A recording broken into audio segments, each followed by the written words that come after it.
यह कहानी लूसी नाम की एक छोटी बच्ची की है, जिसकी जिंदगी में 5 छोटे लोग आए। उनके आने के बाद उसकी जिंदगी में क्या अलग मोड़ आएंगे या फिर कुछ खतरनाक होगा। तो कहानी के शुरू में हम लूसी को देखते हैं, जो स्कूल में सबसे अच्छी और लायक होशियार स्टूडेंट थी। उसका एक छोटा भाई भी था, जो शरारती और पढ़ाई में लूसी से थोड़ा कम था। उसके नंबर अपनी बहन से हमेशा कम आते थे। उन दोनों बहन भाइयों का इस स्कूल में आखिरी साल था। एक दिन उनकी टीचर बताती हैं कि टॉप करने वाले बच्चे आगे बैठेंगे, यानी कि जिनके अच्छे नंबर होंगे, और फिर बच्चों को नंबरों के हिसाब से बिठाया जाएगा। और साथ ही टीचर ये भी बताती हैं कि इस साल जो टॉप करेगा, अच्छे नंबर हासिल करेगा, उसको अवार्ड भी दिया जाएगा। क्लास में लूसी के साथ जो लड़की बैठती थी, वो उससे बहुत जलती थी। वह लूसी को अपना दुश्मन मानती थी। घर में लूसी के मॉम डैड को जब पता चलता है कि अच्छे नंबर लेने वाले बच्चों को अवार्ड मिलेगा, तो वे बहुत खुश होते हैं। उसके मॉम डैड उसके भाई से ज्यादा उसका ख्याल रखते थे, क्योंकि लूसी हमेशा अपनी क्लास में अच्छे नंबर लाती थी, जबकि उसका भाई थोड़ा शरारती था। लूसी अपने मॉम डैड को अपने भाई के बारे में बताती है कि वो क्लास में बहुत शरारत करता है, वो ठीक तरह से पढ़ता भी नहीं। ये सुनकर लूसी के मॉम डैड उसके भाई को बहुत डांटते हैं। इसके बाद लूसी के डैड खाने के लिए टेबल पर टिन का बॉक्स भी रखते हैं, जिसमें खाने के लिए कुछ मीठा था। जब लूसी का भाई उठाने लगता है, तो उसकी माँ मना कर देती हैं, कहती हैं, नहीं, ये तुम्हारे लिए नहीं है, ये तो मेरी बेटी के लिए है, और लूसी को दे देती हैं। रात को लूसी जब उस बॉक्स को खोलती है, मगर अचानक से वो पीछे हट जाती है। उसमें से तेज रोशनी बाहर आती है, और उस टिन में से 5 छोटे छोटे लोग बाहर आते हैं और उसके बारे में पूछते हैं। जब वो ये देखती है कि इतने छोटे लोग बोल रहे हैं, वो हैरान हो जाती है और काफी ज्यादा खुश भी कि इतने छोटे छोटे लोग उससे बात कर रहे थे। पहले तो लूसी उनसे उनके बारे में पूछती है और फिर अपने बारे में बताती है। वे छोटे लोग बताते हैं कि हम तो हमेशा इसी टिन में रहते हैं। अभी इसी दौरान लूसी को उसकी मॉम आवाज देती हैं। पहले तो वो सोचती है कि इसके बारे में वो अपनी मॉम को बता दे, मगर फिर उसको ख्याल आता है कि उसकी मॉम ने कैसे उनके पेट पालतू जानवर घर से बाहर फेंक दिए थे। इसीलिए अब वो अपनी मॉम को कुछ भी न बताने का फैसला करती है। लूसी उन छोटे लोगों का नाप लेकर उनके लिए कपड़े भी बनाती है, फिर उनके लिहाज से उन्हें नाम देती है। पहली लड़की का सपना एक आर्टिस्ट बनने का था, इसीलिए उसको आर्टिस्ट का नाम देती है। उसको पेंटिंग्स बनाने का बहुत शौक था। दूसरे लड़के का सपना एक बिजनेसमैन बनने का था, तीसरे को डॉक्टर, क्योंकि उसे पढ़ना बहुत पसंद था, और चौथे का नाम सोल्जर, वो एक सिपाही बनना चाहता था, उसे लोगों की हिफाजत करना अच्छा लगता था, और आखिरी वाली का सिंगर, क्योंकि उसे गाने का बहुत शौक था। उनके रहने के लिए लूसी एक छोटा सा घर भी बनाती है। लूसी जब सोने वाली थी, तभी जो डॉक्टर था वो उससे कहता है, मुझे पढ़ने का बहुत शौक है और मैं स्कूल भी जाना चाहता हूँ, जिस पर लूसी मान जाती है और कहती है, ठीक है, कल सुबह तुम मेरे साथ स्कूल चलना।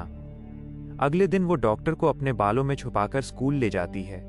वहां पर उसकी मुलाकात उसी चालाक लड़की से होती है, जो उसकी दुश्मन थी और उससे जलती भी थी।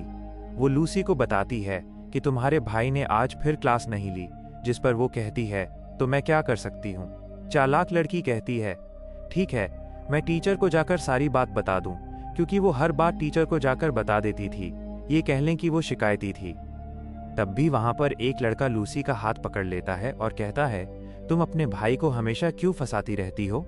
तभी वो डॉक्टर, जो लूसी के बालों में छुपा हुआ था, वो उस लड़के की पॉकेट जेब में जाकर उसकी पैंटी खोल देता है, जिससे बेचारे की सबके सामने बेइज्जती हो जाती है। सब बच्चे उस पर हंस रहे थे। हम देखते हैं उधर घर में लूसी का भाई अपने डॉग के साथ उसके कमरे में जाता है, जहां पर उसका डॉग छोटे लोगों के घर को मुंह में लेकर हिलाता है। सब बेचारे परेशान हो गए थे, सभी छोटे लोग हिल रहे थे। उन्हें तो ऐसा लग रहा था जैसे कोई जलजला आ गया हो। तभी उनमें जो सोल्जर था, वो हथियार से डॉग को मारता है, जिससे वो जख्मी हो गया था और उस डॉग की नाक पर से खून आने लगता है। लूसी का भाई जब ये देखता है तो वो उसके लिए दवाई ढूंढने लगता है। तभी उसकी मॉम आवाजों से अंदर जाने वाली थी, क्योंकि लूसी के भाई ने भी अपने डॉग को मॉम से छुपा कर रखा हुआ था। जब छोटे लोगों को पता चलता है, तो वे उस डॉग को छुपाने में उसकी मदद करते हैं। सोल्जर उसके ऊपर बैठकर उस डॉग को खिड़की से निकाल कर ले जाता है। रात को जब लूसी को पता चलता है कि सोल्जर गायब है, सभी चोरी छुपकर उसे ढूंढने जाते हैं। तभी लूसी का भाई भी छोटे लोगों को देख लेता है। वो अब अपने भाई को सब कुछ सच बता देती है और उसका भाई सबका शुक्रिया करता है कि उन सभी ने उसके डॉग को बचाया। यहाँ पर लूसी बताती है कि मेरी मॉम का कहना है अगर मेरा भाई इम्तिहान में 90% नंबर लेकर पास होगा तभी वे इस डॉग को घर में रखने की इजाज़त देंगे, पर वो बेचारा नालायक था, इतने अच्छे नंबर कैसे ला सकता था। यहाँ पर जो डॉक्टर था कहता है मैं करूँगा मदद तुम्हारी। अगले दिन डॉक्टर उसकी मदद करता है, पर क्लास में लूसी पेपर हल करते हुए सो जाती है। जब रिजल्ट आता है तो इसके भाई के तो बहुत अच्छे नंबर आए थे क्योंकि उसकी मदद डॉक्टर ने जो की थी। इस बात पर लूसी के मॉम डैड उसको बहुत डांटते हैं। उधर टीचर को स्कूल में लूसी के भाई पर यकीन नहीं आ रहा था कि वो इतने अच्छे नंबर कैसे ले सकता था, पर अभी भी डॉक्टर की मदद से सभी सवालों का सही से जवाब दे देता है। उसका नाम स्कूल के अच्छे और बेहतरीन स्टूडेंट में आ गया था। उसके मॉम डैड भी अब उस पर ध्यान देने लगे थे, पर लूसी इस बात से बहुत ज़्यादा परेशान हो जाती है और बारिश में बैठकर सोचने लगती है। तभी उसकी दोस्त उसके पास आती है जो कहती है क्यों परेशान बैठी हो, ये एक टेस्ट ही तो था और ये टेस्ट हमारे आने वाले वक्त को नहीं तय कर सकता, और टेंशन मत लो, सब ठीक हो जाएगा। जिसके बाद उसकी दोस्त उसको एक तस्वीर देती है जो लूसी की थी और उसकी दोस्त ने ही बनाई थी। वो तस्वीर जाकर लूसी छोटे लोगों को दिखाती है और कहती है मेरी दोस्त बेहतरीन आर्टिस्ट है, वो बहुत अच्छी पेंटिंग बनाती है, पर टीचर उसको मुकाबले में कभी भी नहीं जाने देंगे क्योंकि उसके नंबर टेस्ट में हमेशा कम आते हैं। ये सुनकर छोटे लोगों को बहुत गुस्सा आता है और सभी मिलकर टीचर का ऑफिस तोड़ने का प्लान करते हैं ताकि वो पेंटिंग्स की चीज़ों को चुरा सकें। अगले दिन सभी छोटे लोग टीचर के ऑफिस में जाकर कलर्स को ढूंढ लेते हैं और सभी उन्हें लेकर बाहर तो आ गए थे, जो आर्टिस्ट थी वो वहीं पर रह गई थी, पर खुशकिस्मती से टीचर को कोई और बुला लेता है और वो भी बच जाती है। लूसी वो कलर अपनी दोस्त को देती है ताकि वो मुकाबले में हिस्सा ले सके। उसकी दोस्त आर्टिस्ट के साथ मिलकर पेंटिंग बनाती है। जब स्कूल में पेंटिंग बनाने का मुकाबला होता है तो वहां पर कम नंबर वाले बच्चों का आना मना था, पर लूसी अपनी दोस्त की बनी हुई ड्राइंग सब मेहमानों को दिखाती है और सबसे अलग अलग जुबान में बात भी करती है। सबको बहुत अच्छा लगता है, पर लूसी ऐसे ही शो के दरमियान में आ गई थी, इसीलिए बेचारी को सजा दी जाती है कि उसने शो को खराब किया। उसको ये सजा मिली थी कि वो पूरे ग्राउंड की सफाई करेगी। वहां पर और भी बच्चे उसकी मदद के लिए आ गए थे जो सभी उसके दोस्त थे। तभी उधर स्पीकर में ऐलान किया जाता है कि जिन बच्चों के कम नंबर आएंगे वो किसी भी मुकाबले में हिस्सा नहीं लेंगे। सभी छोटे लोग जब ये सुनते हैं कि ऐसा होने वाला है, वो ये फैसला करते हैं कि जो भी बेचारे पढ़ाई में कमज़ोर हैं ये उनकी मदद करेंगे। लूसी अब सभी दोस्तों को उन छोटे लोगों से मिलवाती है। वो ये प्लान बनाते हैं कि टेस्ट में ये उनकी मदद करेंगे। अब टेस्ट देने का दिन आ जाता है, मगर उन लोगों का प्लान यहाँ पर ख़राब होता है जब टीचर सब बच्चों की जगह बदलने का कहती है। ये कहानी वैसे सबके बचपन की है, लेकिन खैर फिर भी जैसे तैसे करके वो सब बच्चों की मदद करते हैं और उनको पास करवा ही देते हैं। पास ऐसा वैसा सब बच्चों के बहुत अच्छे नंबर आते हैं, पर टीचर को उन सब का पता चल गया था कि सब नकल से पास हुए हैं। ये सब कुछ टीचर को उस चालाक लड़की ने बताया था जो लूसी से जलती थी, क्योंकि उसे नकल वाले कागज क्लास में से मिले थे। अब उन सब बच्चों को प्रिंसिपल के ऑफिस में बुलाया जाता है। उन सब से पूछा जाता है कि ये सब किसने किया। लूसी सारा इल्जाम अपने सर ले लेती है कि ये सब उसने किया है। सारा कुछ सुनने के बाद लूसी के मॉम डैड को स्कूल बुलाया जाता है और उनको लूसी के बारे में बताते हैं। उसको स्कूल से भी निकाल दिया जाता है। इस बात पर उसकी मॉम भी उसे बहुत डांटती हैं। लूसी कहती है इधर बच्चों के साथ नंबर्स के बिना पर उनसे नाइंसाफी की जाती है। प्रिंसिपल जब ये बात सुनते हैं तो बहुत गुस्सा करते हैं, पर लूसी के डैड कहते हैं प्लीज नहीं, मेरी बेटी को मत निकालिए। खैर उनकी बातों पर प्रिंसिपल और टीचर मान जाती हैं। उधर सब छोटे लोगों को जब पता चलता है वो कहते हैं कि सब कमजोर बच्चों को पढ़ने की जरूरत है। लूसी ये सब सुनकर कहती है पहले मैं भी बहुत अच्छी स्टूडेंट थी, बहुत अच्छे नंबर लिया करती थी, पर तुम्हारे आने के बाद मैं बिल्कुल अच्छे नंबर नहीं ला सकी। ये सुनकर वो छोटे लोग काफी उदास हो जाते हैं और अपना सामान बांधकर चले जाते हैं।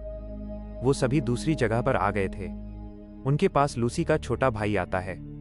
छोटे लोगों में जो डॉक्टर था वो कहता है सभी कमजोर बच्चों को इकट्ठा करो, हम सबकी मदद करना चाहते हैं, हम उन्हें बताएंगे कि कैसे पढ़ते हैं। सभी बच्चे इकट्ठा होते हैं।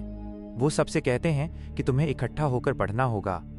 एक दिन चालाक लड़की छोटे लोगों को देख लेती है और उन्हें एक शीशे के जार में बंद कर देती है ताकि पढ़ाई में ये उसकी मदद कर सकें। अगले दिन लूसी का भाई उन छोटे लोगों के गायब होने के बारे में लूसी को बताता है और उन्हें ढूंढने का कहता है। पर लूसी कहती है, नहीं, हमें इस वक्त अपने टेस्ट पर ध्यान देना होगा। उधर दूसरी तरफ चालाक लड़की छोटे लोगों को स्कूल के स्टोर में बंद कर देती है और उन्हें जार से बाहर निकाल देती है, पर तभी उन पर एक चूहा हमला कर देता है। उधर क्लास में लूसी अपना टेस्ट छोड़कर बाहर जाने लगती है, क्योंकि उसे भी अब छोटे लोगों की फिक्र हो रही थी। मगर टीचर कहती है, लूसी, अगर तुम ऐसे गई तो तुम्हें स्कूल से निकाल दिया जाएगा। पर वो नहीं सुनती और क्लास से चली जाती है। वो छोटे लोगों को सब जगह पर ढूंढ रही थी। तभी उसे जार के टूटने की आवाज़ आती है, जो स्टोर रूम से आई थी। वो जल्दी से उस जगह पे जाती है। वो अपने सभी छोटे लोगों को, जो अब उसके दोस्त बन चुके थे, उन्हें उस चूहे से बचा लेती है और सबसे माफ़ी मांगती है, जिसके बाद उन्हें यहाँ से ले जाती है। जिसके बाद वहाँ पे चालाक लड़की आती है, जो देखती है अब वहाँ पे कोई भी नहीं था। तभी जब वो लाइट जलाती है तो उसमें से चिंगारियाँ उठने लगती हैं और आग लग जाती है। पूरे स्कूल में आग फैल चुकी थी। आग लगने की वजह से सब बच्चे फंस गए थे, पर टीचर सबकी मदद करती है और सब बच्चों को बाहर निकालती है। कुछ टीचर्स आग को बुझाने की कोशिश कर रहे थे। उधर लूसी भी फंस गई थी। इधर ही लूसी चालाक लड़की को भी बचाती है, जो चोट लगने की वजह से रो रही थी। सब बच्चे भागकर स्कूल की छत पर आ गए थे। वहां पर छोटे लोग हेलीकॉप्टर लाते हैं, जो लूसी के भाई की मदद से लाए थे। वो एक रस्सी फेंककर सबको बचाते हैं। सब बच्चे अपने यूनिफॉर्म की मदद से रस्सी को पकड़कर आगे बढ़ते हैं। मगर जब लूसी की बारी आती है तो आग लगने की वजह से रस्सी जलने लगती है। तभी उधर छोटा सोल्जर रस्सी पर कूदकर लूसी को बचा लेता है। सब लोगों को उन छोटे लोगों का पता चल चुका था कि इनकी वजह से सबकी जान बच पाई। जिसके बाद जल्दी से सोल्जर को हॉस्पिटल ले जाया जाता है। उसको खून की जरूरत थी, जो टीचर से मिलता था। लूसी की टीचर खून देकर छोटे सोल्जर को बचा लेती हैं। लूसी के मॉम डैड को भी एहसास हो चुका था कि हर वक्त पढ़ना, अच्छे नंबर लेना सब कुछ नहीं होता। इसके अलावा और भी जिंदगी में बहुत से काम हैं, जैसे दूसरों की मदद करना, दूसरों से प्यार करना और उनकी परवाह करना। वो छोटा सोल्जर भी अब ठीक हो चुका था। मूवी के आखिर में दिखाया जाता है कि लूसी को बेहतरीन स्टूडेंट का अवार्ड दिया जाता है। लूसी सबसे कहती है, हमें मेहनत करनी चाहिए और अच्छे नंबर लेकर हमेशा पास होना चाहिए। उसके लिए सभी तालियां बजाते हैं और आखिर में छोटे लोग लूसी को गुड बाय बोलकर जाने लगते हैं, अपनी असल दुनिया में, जहां से वो आए थे, जिसके बारे में कोई भी नहीं जानता था कि आखिरकार वो आए कहां से थे। जाते हुए आर्टिस्ट अपनी ड्राइंग लूसी को देकर जाती है, जिसमें लूसी उनके साथ थी। हमेशा खुश रहें और दूसरों का ख्याल रखें। और इसी के साथ ये मूवी यहीं पर ख़त्म हो जाती है। हमें उम्मीद है माइकी इंडस्ट्री की ये फिल्म एक्सप्लेनेशन आपको बेहद ज़बरदस्त लगी होगी। अगर हमारा काम पसंद आया तो वीडियो को लाइक ज़रूर करें। ऐसी ही ज़बरदस्त कहानियों के लिए चैनल को सब्सक्राइब करें और अगली धांसू वीडियो मिस न करने के लिए बेल आइकन को ऑल पर सेट कर लें। मिलते हैं बहुत जल्द।